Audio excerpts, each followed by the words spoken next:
7월 8일 장윤선의 취재 편의점 시작하겠습니다. 그야말로 듣도 보도 못한 숫자 왔죠. 4,755조 엄청난 3대 메가 프로젝트가 발표가 됐습니다. 문제는 앞으로 수많은 규제들을 어떻게 혁신적으로 개혁할 것인가. 규제 합리화에 책임을 맡고 계신 분이다. 이렇게 설명드릴 수 있겠습니다. 박용진 대통령 직속 규제합리화위원회 부위원장 스튜디오에 나와 계십니다. 어서 오십시오. 네, 반갑습니다. 네, 빗길 괜찮으셨습니까? 네, 차 제가 몰고 왔는데요. 직접이요? 그럼요. 총리급인데? 총리급으로 운전 잘합니다.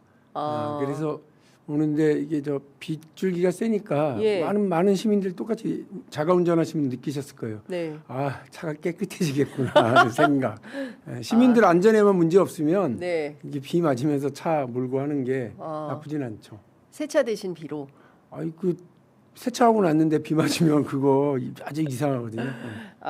깜짝 놀랐습니다. 저는 그 총리급 이게 처음에 부총리급으로 발표됐다가 총리급으로 정정이 됐던 제가 그 발표 현장에 예. 있었기 때문에 청와대에서 발표할 때 총리급이 맞습니다. 예, 그래서 저는 의전이 뭔가 많을 거라고 생각했는데 자가 운전자이신 줄은 오늘 또 다시 자차 운전자이신 줄은 많은 분들이 이제 총리급이다 하니까 물어보는 순서가 그래요. 월급도 그만큼 줘? 그렇죠. 아닙니다. 예. 저는 사무실도 총리급 운전이랑 예. 저 이렇게 수행하는 비서도 나와 그래. 차량도 나와 예. 그렇지 않습니다. 관용차도 없고 그리고 또 뭐 이렇게 이른바 저기 업무카드 예, 그런 그쵸. 거 나와? 법카 없습니다. 그래서 상당 기간 왜 총리급인 거예요? 원래 월드스타급이다 그러면 월드스타가 아니잖아요. 네? 급이지 그냥. 급. 그래서 동네에서 축구를 해도 예. 월드스타급이네 뭐 이렇게 얘기하는 수 있죠. 왜 총리급이냐? 예. 그 규제합리화위원회에 이제 저 당연직 정부 측 위원이 네. 부위원장이 예. 저 총리입니다. 그래서 전에는 김민석 총리, 지금 한정숙 총리이신데요. 예. 그러니까 같은 부위원장이니까 예. 그 이제 저 회의에서의 이제 직급 예. 이거는 이제 총리급으로 이렇게 해서 발표를 했고요. 네. 대통령 직속위원회가 많은데 각각 다 이렇게 그 처우에 대한 규정이 다 다른 모양이에요. 그래요? 예. 그래서 그 처우에 대한 개선은 특별히 이제 없었기 때문에 예. 대통령께서도 그 문제는 인지를 하고 계시고 예. 지난번 부위원장단 그러니까 15개 직속위원회 대통령 직속위원회의 부위원장들 회의가 있었는데 그 자리에서도 처우와 이런 것들을 좀 분명히 좀 하자 네, 이런 말씀도 하신 걸로 알고 그건 있습니다. 좀 필요할 것 같아요. 사람들한테 오해받으실 것 같아요. 밥살하는 사람은 많고 간담회나 기자들을 만나면 예. 아무래도 제가 이렇게 해야 되잖아요. 예, 기자들. 예, 그래서 뭐 한둘이 아닐 텐데. 많이 까먹고 있었고 그런데 예. 이런 말하면 좀 뭐 사람들이 충격을 받으실까봐 드리는 말씀인데 예. 정치인은 그러니까 저 국민들의 인식이 중요하다고 봐요. 저 사실 돈 이렇게 저렇게 들어가고 사람들 만나서 일하면서 이렇게 제가 이렇게 돈을 좀 내고 뭐 간식 뭐 간담회 비용을 뭐 충당하고 하는 게 뭐 큰 부담이라기보다는 네.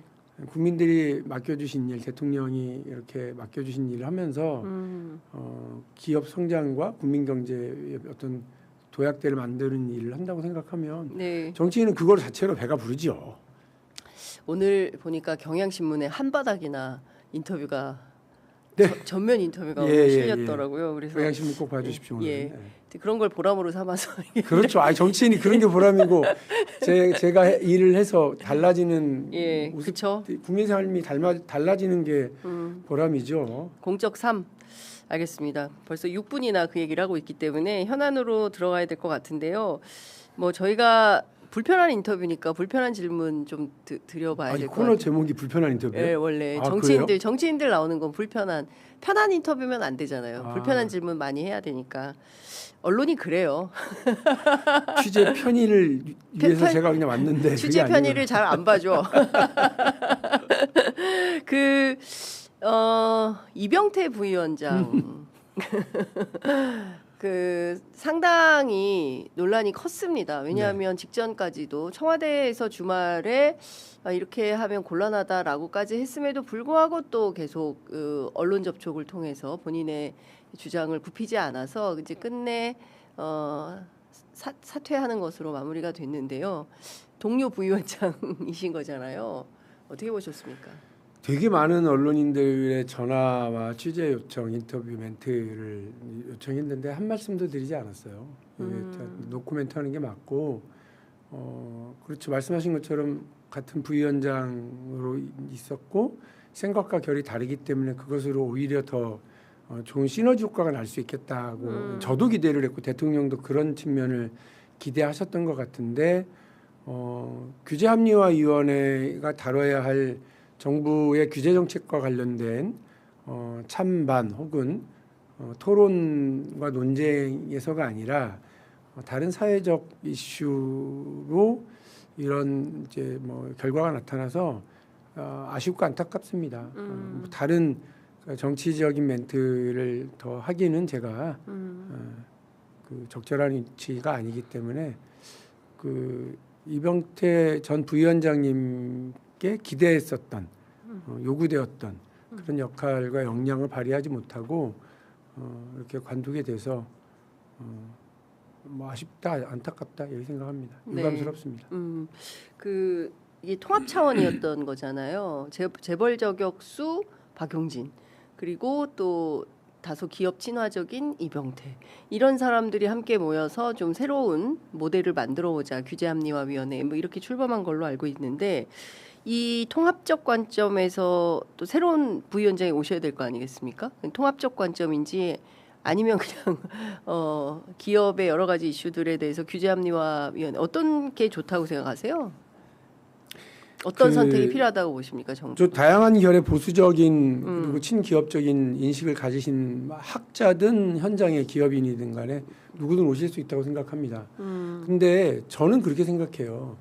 그런 자유주의 경제학자들이나 그 뭐 기업을 하시는 분들이 네. 기업의 뭐 그러니까 국가의 그 규제 이런 거에 대해서 아주 성가시거나 불필요하거나 반사회적이라고 생각하는 분들이 계시거든요.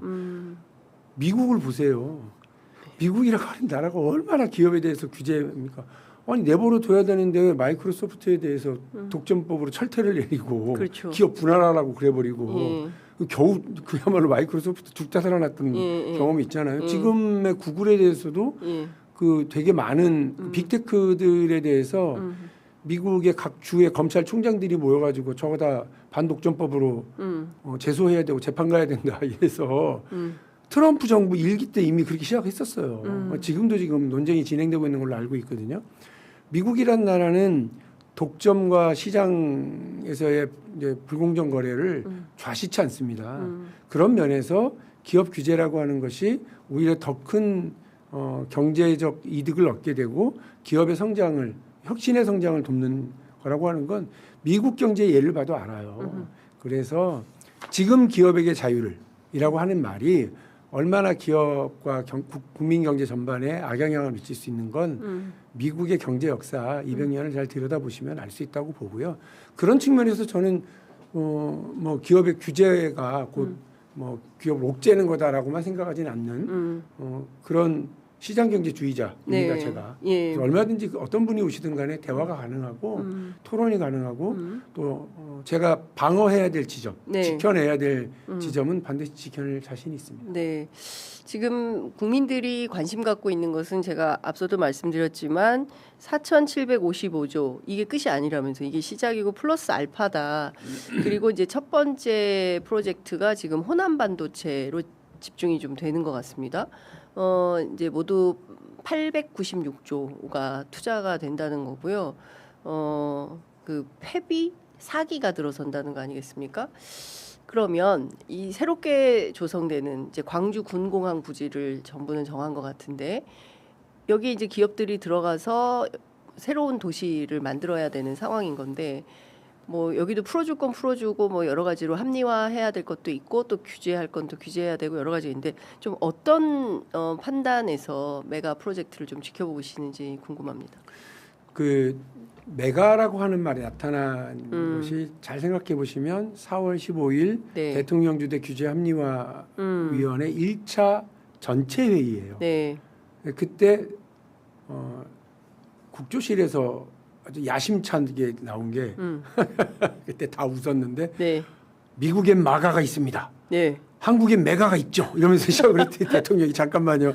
그 너무 좋아한 것 같은데 이러면서 너무 좋아. 약간 그 저기 저작거리의 말로 쪼크를 대통령이 한번 이렇게 쫑크. 예, 예. 그리고는 같이 이제 웃었어요. 근데 이 메가 프로젝트 메가 특구법이라고 하는 이제 표현들이 나타나기 시작을 한 거거든요.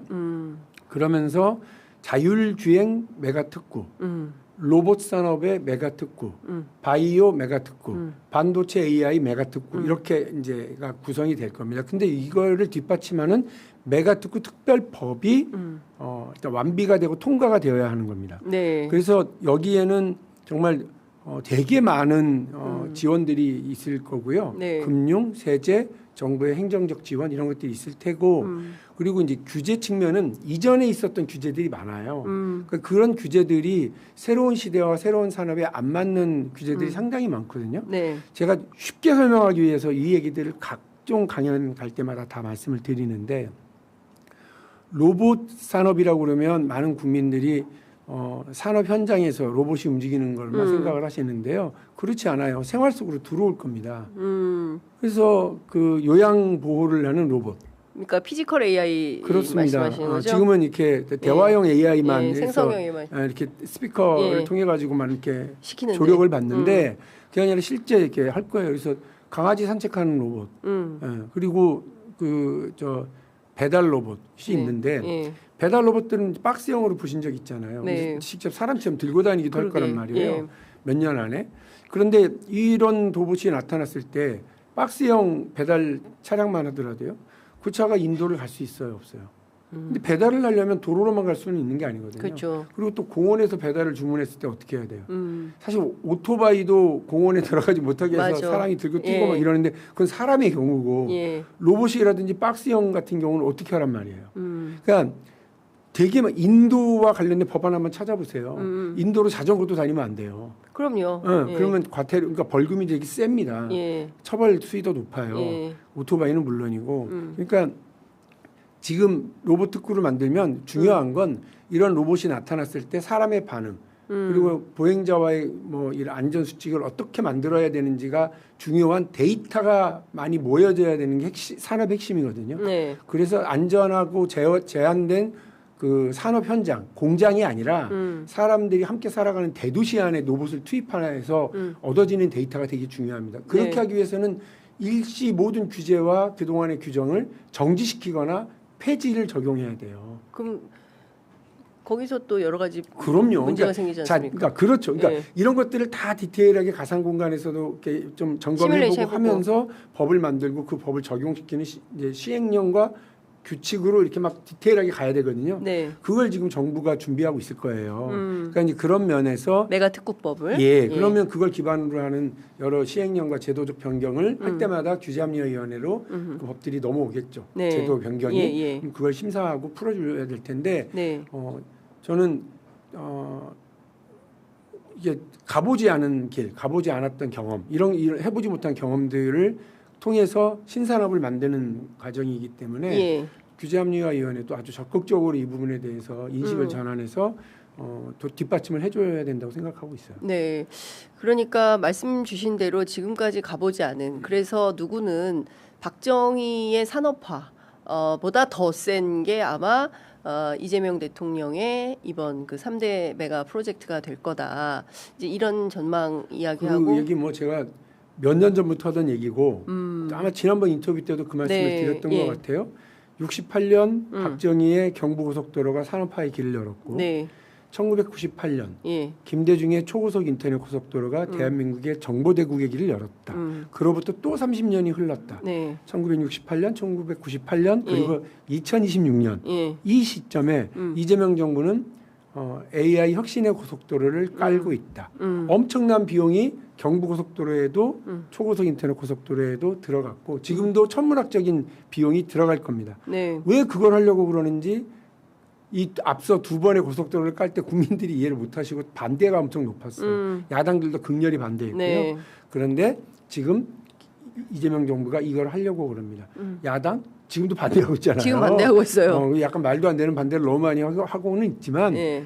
20년 앞을 열어나가려고 하고 30년 뒤에 대한민국 먹고 살 일을 만들려고 하는 그런 의도와 계획을 일부러 무시한 채 저렇게 반대만 하는 야당이 답답하고 단적으로요. 1998년 그 당시 시가총액 30위 기업을 검색해 보십시오.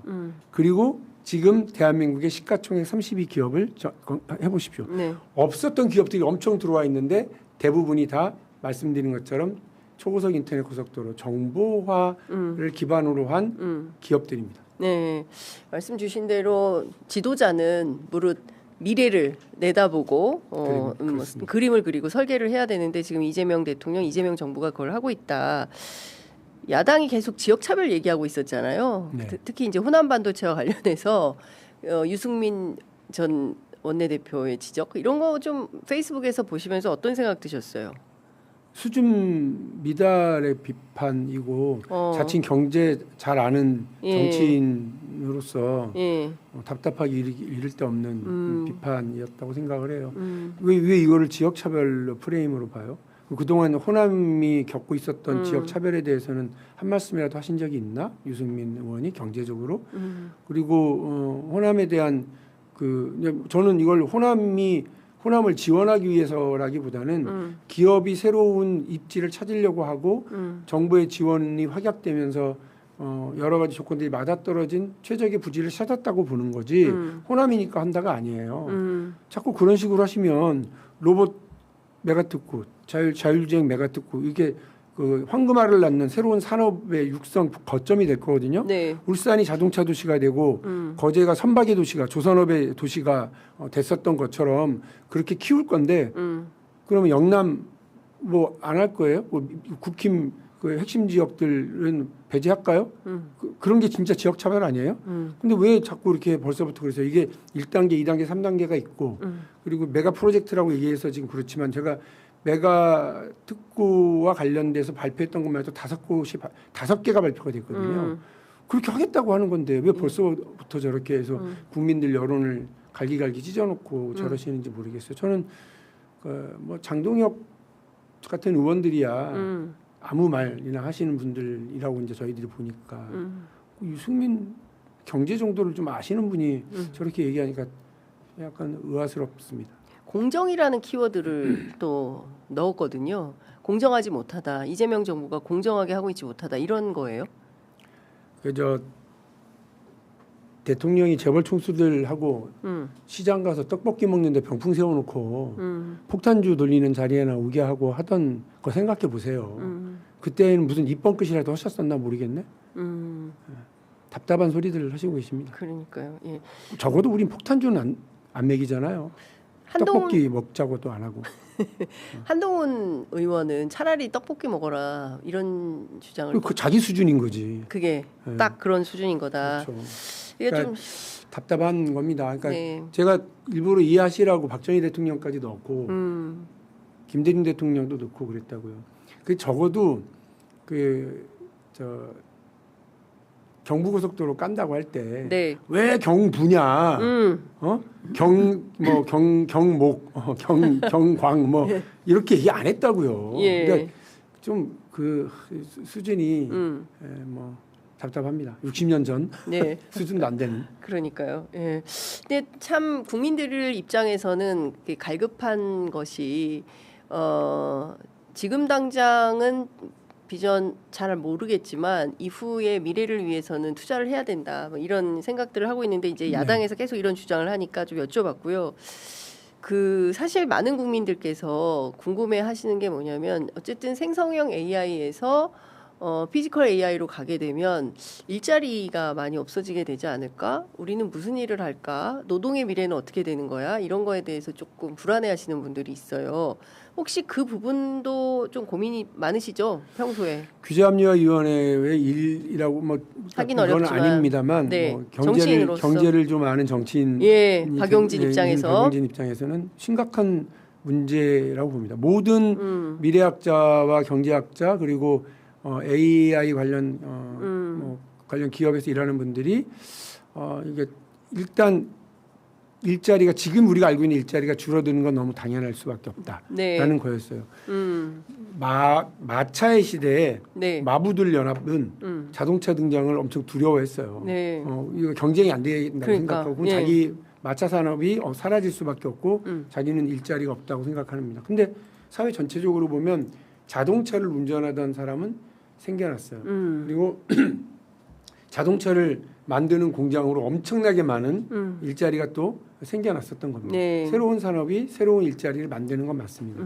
AI를 기반으로 하거나 또 AI 이제 뭐 피지컬 AI가 네. 우리 사회에 들어오게 되었을 때 지금은 당장 요양보호사 사람이 하고 있는 일을 AI 로봇이 한다고 그러면 저거 이제 큰일이네. 스스로 네. 판단을 하게 되면 큰일이네 하겠지만 또 그거를 디자인하고 또 지시하고 파견하고 네. 하는 그런 회사는 또 사람이 운영하게 될 거예요. 네. 그러니까 그걸 연결해주는 네트워크를 하는 회사가 또 있을 테고요. 지금은 아주 작은 요양보호 뭐 이런 소 이런 데에서 파견해주고 이렇게 하는데 또 새로운 일자리를 만들어낼 겁니다. 그리고 사람들은 그걸 해낼 준비가 되어 있을 테고 그래서 인터넷을 잘 다루는 사람이 인터넷 시대에 초고속 인터넷 고속도로 깔리던 시점에 기업도 만들고 네이버라고 하는 그렇죠. 그래서 이걸로 이메일이나 보내는 거 아니야? 스타크래프트나 하는 거 아니야? 이렇게 생각했는데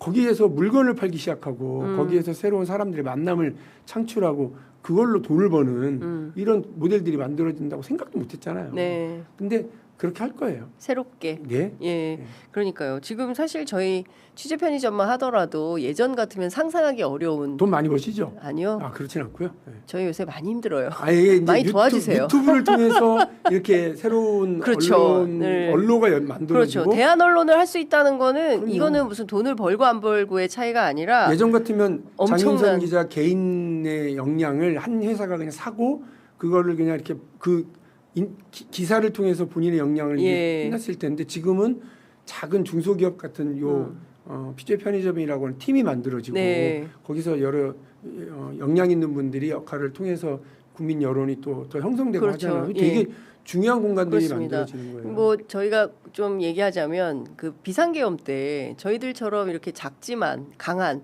강소 매체들이 적극적 역할을 했기 때문에 힘들지만 그래도 역할을 했기 때문에 나라를 구하셨군요. 진짜. 뭐 고맙습니다. 잘하셨어요. 완전 훌륭하다고 봅니다. 그러니까 네, 아니 저희뿐만 아니라 모든 이렇게 작지만 강한 어떤 유튜브 언론들이 큰 역할을 한 거죠. 그렇습니다. 예. 자 그리고 이것 좀 여쭤보도록 하겠습니다. 지금 메가 프로젝트 안에 들어가는 메가 특구 안에 들어가는 뭐 수많은 노동자들이 있지 않습니까? 뭐 전문가들도 있고 그리고 스타트업도 있고요. 근데 여기에 한정해서는 주 52시간제를 좀 예외를 두는 방안이 이제 기업하고 노동자 측이 서로 좀 갈등하고 있다. 이 노동 시간의 문제는 어떻게 해야 됩니까? 그것뿐만 아니라 대단히 많은 논제들이 있을 테고 네. 산 넘어 산이라고 생각합니다. 근데 야당은 반대하지 않을 거라고 생각했는데 야당은 또 말도 안 되는 논리로도 반대하고 들어 누워버리고 그러면 이번 정기국회 때 메가특구 특별법이 통과될 수 있을까 걱정스러워요. 그러면 전체적으로 이게 시간 싸움인데 대통령 속도전을 강조하고 있는데 속도. 대통령은 속도전 강조하면 예. 속도 얼마나 타시겠습니까? 예. 이제 그런데 네, 속도 많이 타실 것 같습니다. 예. 저는 조금 이렇게 예를 들면 민주노총이나 뭐 환경단체나 이런 분들한테도 조금 더 이렇게 열어놓고 생각을 좀 논의를 해보자라고 미래를 제안을 드리고 놓고. 싶어요. 예, 예. 그러니까 저는 현대자동차 노조가 아틀라스 등장에 깜짝 놀라서 못 들어오게 해라. 한 대도 안 된다. 맞아. 뭐 그 입장도 이해합니다만 예. 그러니까 어디까지가 되고 어디까지가 안 되는지 아마 협상의 기재예요, 기재. 네. 현대자동차 노조. 그렇겠죠. 그래서 엄청나게 밀당 잘하고 예. 이건 돼 이건 안 돼 탁탁탁탁 할 예. 텐데 그런 과정에서 새로운 방법을 한번 만들어냈으면 좋겠다는 생각을 해요. 그래서 이른바 한국판 뭐 화이트 칼라 이그젬션 관련해서도 전문직 고소득 미국에서는 뭐 노동 시간 관련해서 이렇게 뭐 이렇게 제한을 두지 않는 네. 미국과 일본에서는 하고 있는 하고 있는 건데 우리나라에서는 어디까지가 가능할지 그걸 좀 정해야지. 뭐 절대 논의도 안 돼 이렇게 얘기하는 건 안 맞다. 우리 다 안다. 주 52시간이라고 하는 게 노동자들의 생명과 안전을 지키기 위해서 아주 기본적으로 만들어놓은 기본법처럼 되어 있어요. 네. 그러나 이것이 예외적으로 한시적으로 어떻게 할지 지금도 탄력근무제 등을 적용해서 더 늘려내기도 하고 하지 않습니까? 예. 이런 것들을 어디까지 가능할지 그리고 이 시간 단위로 노동의 가치를 부여하던 그러니까 노동자들의 생명 안전과 건강권 문제 말고요. 노동 가치를 부여하던 기준이 시간이었던 때가 이미 200년 전의 이야기예요. 그러니까 지금은 아마 AI 시대에 내 노동의 가치와 내 소득을 어떻게 규정할지를 시간 단위가 아니라 다른 방식으로 좀 책정할 수 있는 거를 한번 합의해 보자. 그거를 무조건 담쌓고 대화도 안 된다라고 얘기할 필요는 없는 것 아닌가 싶어요.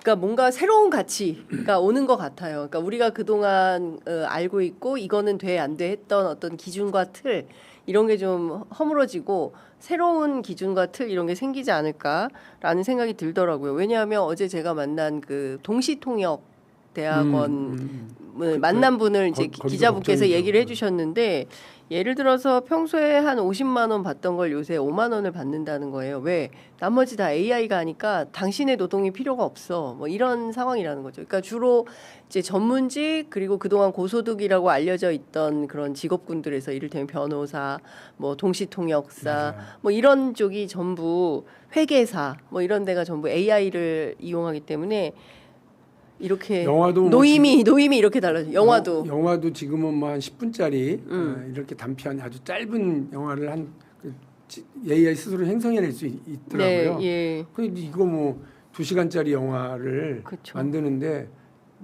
지금은 영화 산업이 엄청난 일자리를 만들어내는데 그 많은 충격들을 주게 될 거예요. 사회 곳곳에서. 근데 그거 싫으니까 기계 때려 부수는 그 뭐 이렇게 러다이트 맞나요? 예, 러다이트 운동처럼 그런 일을 할 수는 없는 그렇죠. 상황이에요. 뭐 일부 시민 사회에서는 AI 전면 부정 이런 걸 해야 된다. 그거는 좀 쇄국 정책 같은 거 아니냐. 그렇죠. 뭐 이런 얘기를 하기도 했는데 하여튼 수많은 혼란들이 있는 것 같은데요. 시간이 다 돼서 딱 1분 남았습니다. 정치인이시니까 네. 8.17 전대도 좀 여쭤볼게요. 지금 어떻게 지켜보고 계십니까? 뭐 어제만 하더라도 이제 자기 정치 뭐가 자기 정치냐? 자기 정치 토론하자. 대표적인 자기 정치는 로망이다. 뭐 이런 등등의 특히 이제 현직 총리, 전직 총리, 전직 당 대표 간의 그 경쟁이 가열화돼서 그런 것 같기도 합니다. 네, 아니 뭐 다른 것보다도요. 일단 뭐 이렇게 너무 치열한 거 아니냐, 과열된 거 아니냐 싶은데 모든 전당대회는 다 과열 속에서 치러졌지 적정 온도라는 게 있을 수 없어요. 전대는 적정 온도는 없다. 그래서 치열하게 서로 논쟁하는 거 좋다고 저 생각하고요. 다만 이번에 우리가 그 세울 지도부는 총선을 이겨야 되는 막중한 역할이라는 게 있잖아요. 그런데 상대는 지금 분열되어 있는 것 같지만 장동혁이라고 하는 그러니까 더불어민주당으로서는 꿀단지 같은 존재가 있었단 말이에요. 근데 그분은 이제 퇴장 직전에 있는 것 같아요. 그런데 저기에는 뭐 민주당 지지자로서는 별로 비호감 대상들이지만 한동훈, 이준석, 오세훈이라고 하는 세 장의 카드를 쥐었어요. 네. 이 세 장의 카드가 합쳐지면 어떤 결과가 나올지 몰라요. 그러니까 지금까지 민주당이 가지고 있었던 리더십과 민주당에게 기대됐었던 걸 이제 제대로 충족 못하면 되게 어려울 거예요. 다음 총선이. 게다가 우리는 3번의 탄핵을 경험했습니다. 네. 근데 3번의 탄핵이 다 대통령과 여당 대표 간의 불화 속에서 시작이 됐었습니다. 그러니까 노무현 대통령과 한화갑 당시 민주당 대표, 그다음에 박근혜 대통령과 김무성 대표, 그리고 윤석열 대통령과 이준석, 한동훈 이렇게 여당 대표들과의 갈등이 이제 시작이었다고요. 그런 걸 생각을 해보면 그런 이번 지도부가 어쨌든 두 분 그러니까 주요 경쟁자들이 다 대통령과의 합을 잘 맞추겠다. 뭐 이렇게 얘기를 하고 있는 건 너무 당연한 일이고 그런 속에서 누가 당정 일치를 누가 더 적극적인 총선 승리를 기획할 수 있느냐를 중심으로 논쟁 잘 하시고 좋은 결과를 만들어내길 기대하고 있어요. 마무리해야 되는데요. 하나만 더 여쭤볼게요. 30초만. 지난 지방선거는 어떻게 평가하세요? 뭐 이제 내부에서 여러 갑론을박이 있습니다. 12대 4로 승리한 거다. 아니다. 성공했다고 보긴 어려운 거 아니냐. 대통령의 평가도 있었습니다. 아니 저는 서울시민의 한 사람이기도 하고요. 그 서울시장 선거를 진 거 네. 치명적인 일이라고 생각을 합니다. 그 이후에 어디 있든 간에 그리고 다들 생각하시지만 그 평택 선거에 대한 책임도 어쨌든 당 지도부가 공천을 주도하고 선거를 주도한 만큼 지도부에 대한 뭐 비판적 평가가 있는 건 그것도 피해갈 수 없는 일 아닐까 싶어요. 알겠습니다. 요건 임기가 정해져 있는 거죠. 3월 2일 2년간 임기니까요. 2년간 임기. 2028년 3월 2일까지이고요. 저 사람 왜 나와서 저렇게 공직자가 얘기하나? 공직자 아니고요. 공무원 아니고 그러니까 월급이 없고 뭐 다른 건 없습니다. 그러니까 저한테는 민간위원으로서 부위원장으로 위촉이 되었으니 당신의 재능과 당신의 경험과 당신의 철학으로 규제 정책을 심사해 주세요라고 하는 거거든요. 저는 민간인 신분이고 정치인이고 그래서 이런 역할들을 합니다만 다만 제 발언이 이렇게 제 역할을 저해할 정도의 수위까지는 가지 않기 위해서 되게 많은 노력을 하고 있고 그렇습니다. 네, 알겠습니다. 조만간 또 모시겠습니다. 네. 말씀 잘 들었습니다. 고맙습니다. 고맙습니다.